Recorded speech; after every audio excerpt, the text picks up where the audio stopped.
guys? This is Bourbon in House. My name is Tristan. Welcome back. Happy Memorial Day weekend.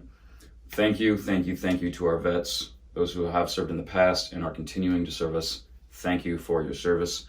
I hope you all are enjoying beautiful weather out and hopefully enjoying phase 2 and or 3 or maybe even 1 of reopening. I cannot wait to go out to a restaurant. Saw some friends last night. We were talking about all the places we're going to go, and it's just is kind of sad that I'm getting excited about going back out to things that I used to do all the time. Today I have a rye that is actually one of the first ryes that I ever purchased back in 2012, 2013. I think it was 2013. A rye from Willett. It's probably one of the best representations of an MGP honey barrel that I've ever had. And what that means is Willett famously is known as a bottler, basically, before they were even distilling, or as they were sourcing whiskey. They were sourcing legendary stuff from all over everywhere. But MGP, they were sourcing a ton of really, really good rye barrels from MGP in Lawrenceburg, Indiana.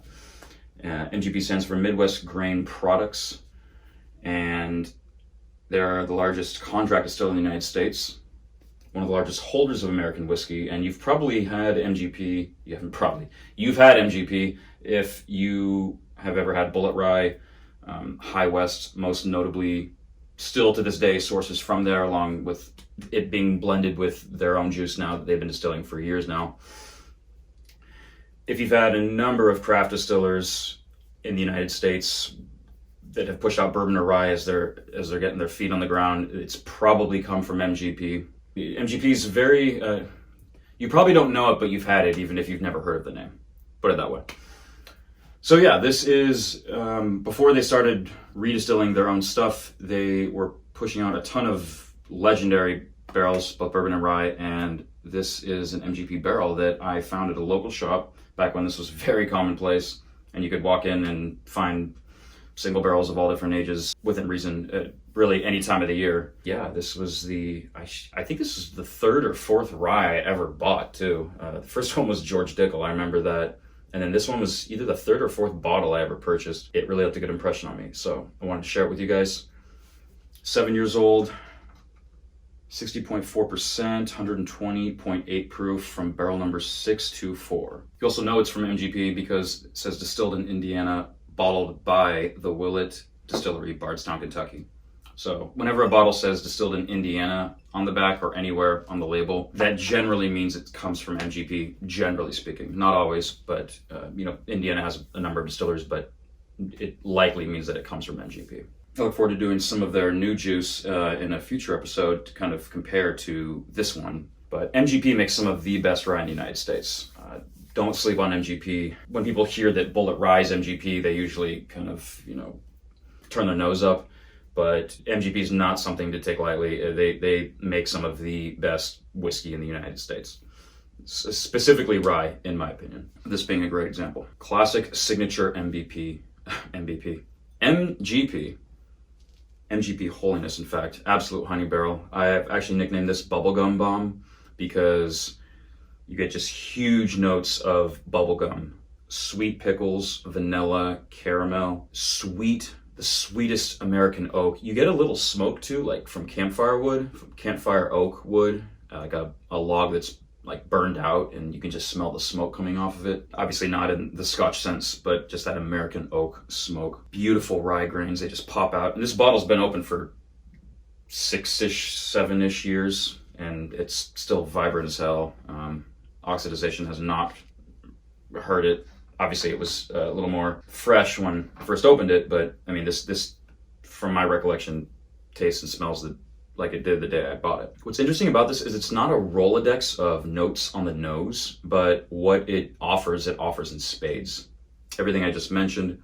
There's baking spices. You even get a little cotton candy. It's really, really interesting, from sweet pickle to cotton candy to bubblegum. It's like confectionery to just green rye and graininess. It's different than, for example, what Buffalo Trace pushes out. Their rye profile, it feels more orchard fruit, dried orchard fruit forward. You don't get a lot of citrus with this one.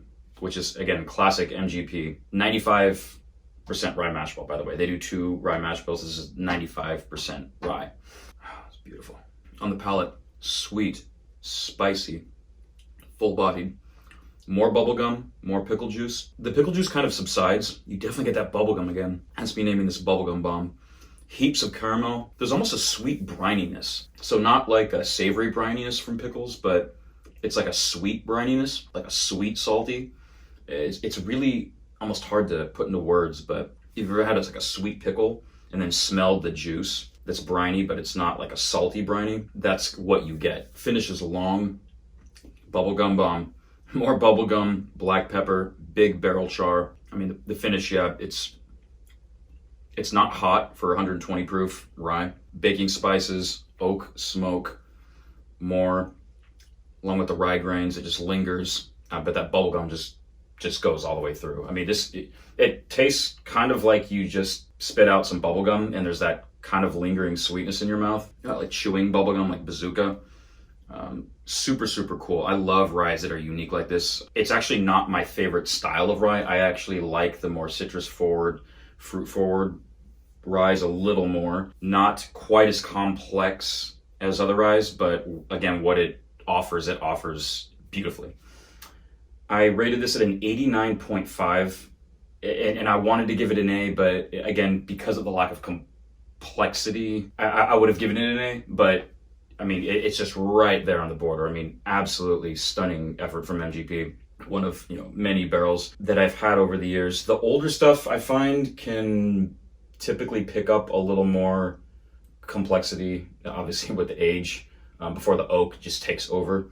So you do get some with a little more citrus, a little more vibrancy and on the fruit side, but this is just classic MGP, sub 10 years.